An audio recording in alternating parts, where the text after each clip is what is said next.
Nous sommes dans la deuxième partie de Smart Tech. Bienvenue sur notre plateau où on parle de numérique, d'innovation, de nouvelles technologies et de game business. Ça, c'est notre rendez-vous ensemble, Guillaume Monteux, président de Gatsby. Très régulièrement, on fait le tour de l'actualité de cette industrie du jeu vidéo. Aujourd'hui, vous êtes venu en compagnie de Mathias Hautefort, qui est le CEO du groupe NetGem. NetGem dans les télécoms, mais vous êtes là aussi parce que vous êtes un ancien patron d'Atari Europe, marque ô combien mythique dans le jeu. Ça, c'est clair. Alors Guillaume, pour commencer, on est le 8 mars, on va démarrer avec quelques femmes que vous aviez envie de mettre à l'honneur. En ce 8 mars, journée de la femme, je tenais à commencer cette chronique en honorant et remerciant toutes les femmes qui travaillent dans le secteur du jeu vidéo au travers de petits portraits, Delphine. Et le premier petit portrait que je vais faire, eh bien, c'est le vôtre. Ah ben ça, alors je m'y attendais pas du tout. Et voilà, et okay. Je voulais vous remercier évidemment d'avoir immédiatement accepté de faire une chronique très régulière sur le secteur du jeu vidéo. C'est un secteur que vous connaissiez déjà auparavant, mais vous, en fait, j'ai la conviction, si vous voulez, aujourd'hui, que c'est un secteur que vous aimez sincèrement et que vous le défendez, alors sans concession, hein, comme moi, toutes les semaines ou tous les mois. Absolument. Mais avec une bienveillance qui est nécessaire au secteur. Et voilà, c'est pour ça que je voulais vous honorer au travers de ce premier portrait. Merci Guillaume. Ensuite, je voulais parler de Marie-Laure Norine. Alors, on la connaît plus sous le nom de Kayane, c'est une passionnée des jeux vidéo. Elle se lance dans l'e-sport depuis 2002. Alors en 2002, l'e-sport, ça n'existait même pas. Et pourtant, elle est devenue championne de France d'un jeu qui s'appelle Soul Calibur. Elle est devenue vice-championne du monde sur ce même jeu en solo et en équipe jusqu'en 2020. Bon, après, il y a eu les années Covid. Elle a joué de 2002 à 2020 de manière professionnelle. Elle a participé à plus de 200 tournois dans le monde et elle s'est systématiquement placée dans les 10 premières places. Alors, Soul Calibur, c'est un jeu de combat, donc c'est plutôt un jeu qu'on aurait pu penser comme étant un peu masculin. D'ailleurs, elle raconte qu'au départ, elle a commencé à jouer à ces jeux de combat avec son frère, que c'était pas facile quand elle arrivait dans les compétitions. Évidemment, ouais.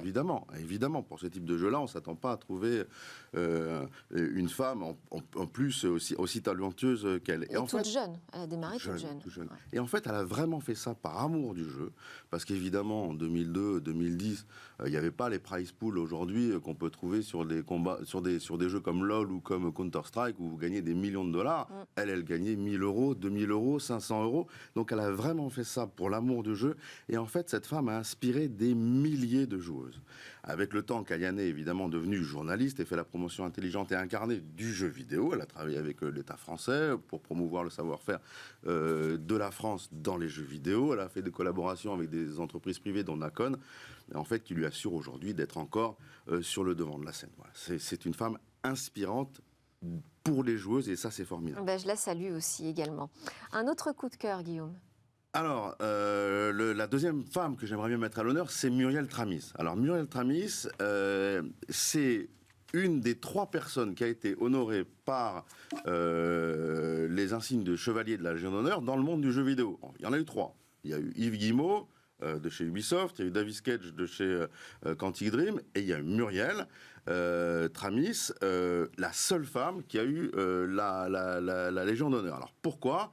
Elle est née en Martinique en 1958, elle est passionnée d'histoire et elle s'est tout de suite saisie de l'outil informatique pour concevoir et développer des jeux d'aventure éducatifs. Elle a inventé en 1987 un concept qui s'appelle le concept ADI, accompagnement didacticiel intelligent. Elle a fait ça chez Cocktail Vision. Et ADI, c'est quoi ? Et bien en fait, c'est Adibou. Adibouchou. Adibouchou. Je me souviens de tout ça. Voilà, et toutes les séries des Adibou qui ont, comment dirais-je, permis à des dizaines de milliers de collégiens et de lycéens de se saisir de l'outil informatique au travers de jeux éducatifs. Après, elle s'est lancée dans les serious games autour de la protection de l'environnement. Elle a fait des logiciels de reconstitution 3D du patrimoine français. Bref, c'est la preuve vivante, si vous voulez, que le jeu vidéo peut être un art, peut être éducatif et peut être utile.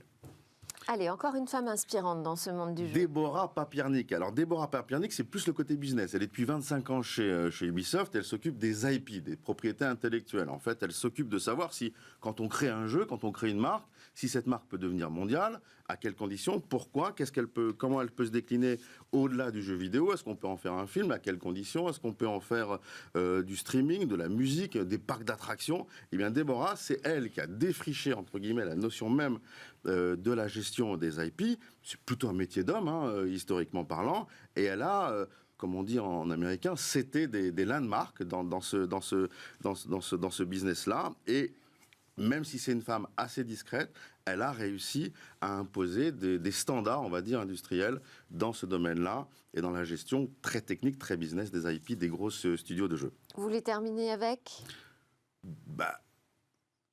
j'allais dire une dernière, mais des dernières, puisqu'en fait, je voudrais terminer cette séquence en remerciant et honorant toutes les femmes.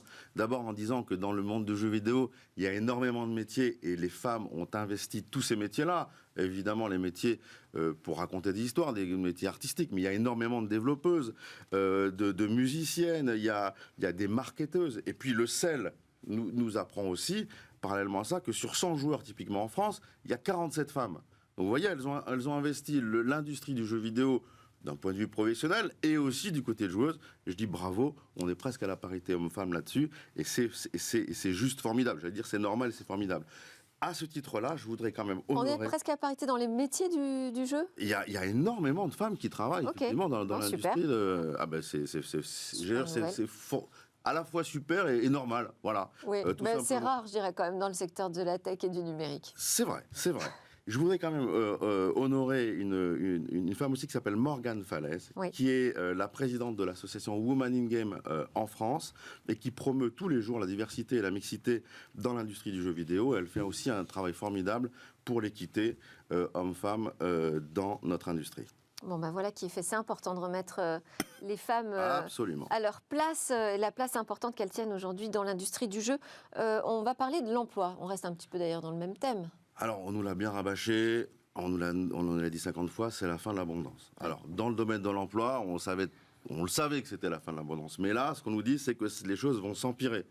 Meta, Facebook, en fin d'année dernière, a licencié 10 000 personnes. Google, Amazon, Microsoft ont licencié respectivement 8 000, 10 000 et 12 000 personnes de leur effectif. Et pourtant... les profits de ces sociétés n'ont jamais été aussi hauts. Pourquoi ? En fait, qu'est-ce qui se passe ? C'est qu'en fait, il y a un ralentissement général de la croissance, et quand la croissance ralentit et vous souhaitez maintenir vos niveaux de marge, forcément, vous taillez dans les coûts. C'est un peu triste, parce que depuis un peu moins d'un an, c'est quand même 200 000 emplois qui ont disparu dans l'high-tech. Et pourtant, on se rappelle, il n'y a pas si longtemps, des ponts d'or qui étaient offerts pour recruter les meilleurs talents, ou encore des avantages incroyables pour les garder. C'est vrai, c'est vrai. Alors, ça ne veut pas dire que la guerre des talents est terminée. Ça veut juste dire que dans un contexte de doute, en fait, toutes les sociétés font plus attention à leur productivité. Et ça va de pair avec les discours un peu fini le télétravail. Il y a quelques mois encore, un an, on disait, il n'y a pas de problème, vous pourrez télétravailler de chez vous. Maintenant, les sociétés disent à leurs employés, non, il faut revenir. Il faut revenir. Alors, qu'est-ce que ça veut dire pour notre industrie ? Malheureusement, un petit peu la même chose, parce que notre industrie, qui est globalement très profitable, en fait, on voit poindre du nez les premiers licenciements aussi dans le jeu vidéo. Aussi à l'initiative de sociétés américaines. Ça commence généralement par là, parce que c'est là que le souci de la marge des actionnaires est effectivement le plus transparent. Typiquement, EA, Electronic Arts, a annoncé la semaine dernière qu'ils licenciaient la moitié de leurs testeurs du jeu Apex Legends, qui est d'ailleurs très attendu par ailleurs. C'est pas de très bon signe. Non, c'est pas du tout bon signe, surtout que le test, c'est une étape fondamentale d'un jeu, puisqu'évidemment, les testeurs, ils servent à regarder s'il n'y a pas de bug, mais ils servent aussi à regarder s'il n'y a pas de faute de gameplay, s'il n'y a pas de faiblesse dans les histoires. Donc en fait, c'est pas vraiment un bon signe, d'autant que, en fait, comment est-ce qu'ils ont été licenciés, les gens de chez Electronic Arts? En fait, ils ont été... on leur a demandé de venir sur Zoom, et on leur a expliqué en 5 minutes que ils pouvaient prendre tout leur baluchon virtuel et qu'ils avaient 1 heure pour le faire et que c'était terminé pour eux. Donc vraiment, bon, bref. Et ce mouvement, en fait, il fait écho à tout un tas de nouvelles qu'on apprend par ailleurs, des délais dans les sorties de jeux, des jeux qui sont annulés. Qu'est-ce que ça veut dire ? En fait, ça veut dire qu'il n'y a pas assez d'effectifs et qu'on va pas plus employer. Et puis ça fait aussi écho au fait qu'il y a des syndicats qui se montent aux États-Unis. C'est une première. Typiquement chez Activision, on n'a jamais vu ça, mais aujourd'hui, il y a un syndicat. Bref, il y a un climat social dans le monde du jeu vidéo qui est globalement d'un point de vue de l'emploi, pas terrible. Et vous pensez que ce climat-là qui se détériore, c'est une crise profonde dans le jeu ? Écoutez, moi je pense que là, le jeu vidéo est en train de se transformer profondément, à la fois dans la manière de gérer les hommes et aussi dans la manière dont ils interagissent. C'est-à-dire ? En fait, les jeux vidéo, on l'a dit, c'est énormément de métiers différents. Typiquement, si je prends les testeurs, en fait, il y a des choses à tester tout le temps. Donc pourquoi est-ce que les testeurs seraient colocalisés avec les développeurs ?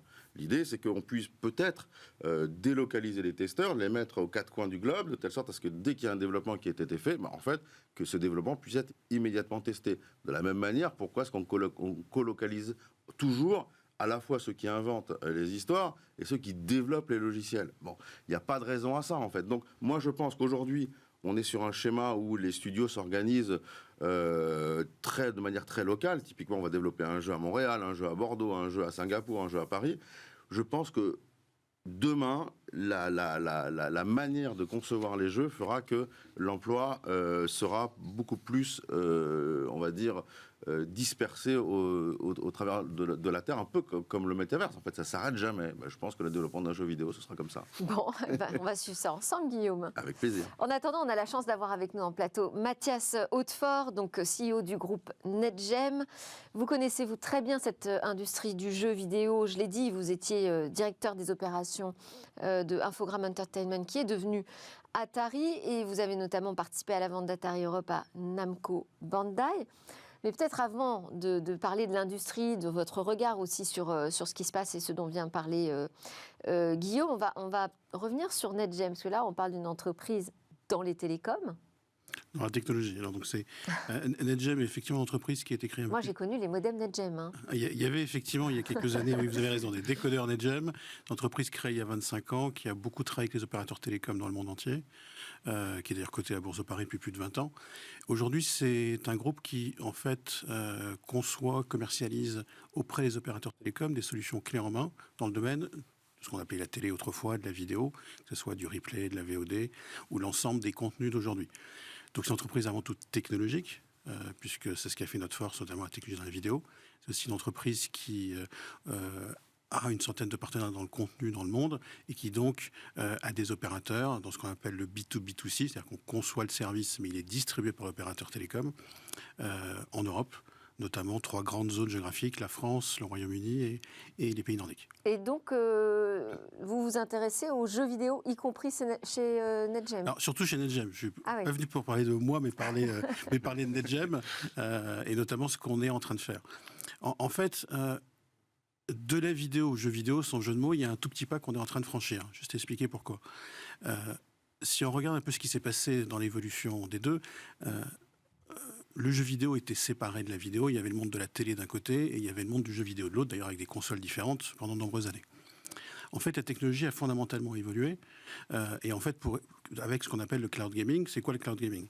C'est en fait l'idée que l'intelligence au sens technologique est déportée dans les réseaux, dans des serveurs, donc dans le cloud, comme pour la vidéo, et qu'en fait, on peut transformer vos terminaux, soit de box sur la télévision, soit de mobile, comme étant le terminal sur lequel joue la vidéo, et donc les jeux vidéo. Donc on est en train fondamentalement de faire évoluer, je pense, l'industrie du jeu vidéo, quand je dis on, c'est collectivement, c'est pas seulement nous bien entendu, vers un usage qui est extrêmement différent. Pourquoi c'est finalement quelque chose d'essentiel à mon sens ? Peut-être que je vais repartir en fait du constat économique de ces métiers. On a 2 grands phénomènes aujourd'hui autour notamment de la vidéo, je vais partir de là. On a un premier phénomène bien connu, c'est que les opérateurs télécoms, donc nos clients, la matière, sont en train d'investir massivement dans le très haut débit, que ce soit la fibre, pour le fixe ou la 5G. C'est le chantier du siècle. Hein. Dans chaque pays, c'est des dizaines de milliards. La France, je crois que c'est 40 milliards que pour la fibre. Vous mettez ça à l'échelle de l'Europe, vous voyez les montants dont on parle. Mais c'est le chantier qu'ils ne peuvent pas rater, puisque c'est ce qu'attend tout le monde. Pour les usages de demain. Pour les usages de demain. Oui. C'est à la fois leur priorité. Les revenus de demain. C'est leur priorité financière, c'est leur priorité humaine, et puis c'est la priorité pour les consommateurs. Dans le même temps, les opérateurs télécoms ont besoin de trouver de nouveaux services, de nouveaux revenus liés à ce très haut débit. Et puis ils ont un sujet, c'est qu'ils ont des box par millions, dans lesquels ils ont investi des centaines de millions d'euros, des box télé, auxquels il faut redonner une nouvelle vie. Oui. On a un deuxième phénomène, c'est qu'une partie des consommateurs, notamment chez les jeunes, se détournent de la télé. On sait bien, il y a un autre sujet stratégique, c'est que la télé aujourd'hui, petit à petit, devient moins intéressante par rapport notamment à l'arrivée de tout ce qui sont les services de replay, d'OTT et autres. Donc il y a ce double sujet, et donc il y a un double enjeu stratégique qui en fait converge aujourd'hui vers est-ce que je peux rendre ces box télé et qui servaient à de la télé vers quelque chose de nouveau, de plus interactif, qui parle à tout le monde dans le foyer, dans la famille, si possible, qui peut permettre de s'appréhender en communauté. Et il se trouve que le jeu vidéo dans le cloud gaming est une des réponses. Ok, intéressant. C'est assez original, en fait, d'avoir un ancien patron de l'industrie du jeu vidéo qui devient patron dans le domaine des télécoms. Pour faire quoi? Pour promouvoir les services de jeux vidéo. Mathias, moi j'ai une question pour vous. Pourquoi est-ce que les opérateurs télécoms qui ont plutôt misé sur le streaming de vidéo et sur la musique, demain réussiront le pari du jeu vidéo? D'autant que le cloud gaming, il y a eu beaucoup d'allers-retours. Ça n'a pas explosé d'un seul coup. Ça fait quand même des années qu'on en parle. Hein. Alors, vous avez raison. La question, c'est pourquoi aujourd'hui on serait mûr. En fait, il y a plusieurs raisons à ça. Je pense qu'il y a une première raison, c'est l'évolution technologique très significative dans deux domaines. La capacité à lire des vidéos beaucoup plus puissantes, l'arrivée de la 4K dans toutes les boxes, évolution depuis quelques années. Il y a une deuxième évolution significative dans la technologie, c'est dans tout ce qui est serveur, à la fois dans leur coût et dans leur puissance de calcul. Et donc aujourd'hui, cette capacité finalement à dire, c'est quoi le cloud gaming? C'est l'opérateur met dans ses réseaux télécoms qu'il est en train de construire, ou qu'il a largement construit, des serveurs, qui ont la puissance de calcul et la box télé finalement lit de la vidéo, parce qu'en fait, dans un jeu vidéo en cloud gaming, la box télé devient un lecteur de vidéo, ce qu'il sait très bien faire, ce qu'il fait depuis des années. Donc ça, c'est une première évolution. Il y a une deuxième qui, pour moi, est peut-être encore plus fondamentale, c'est l'évolution des licences de jeux, qui aujourd'hui deviennent souvent des licences à la fois cinéma, télé et jeux vidéo.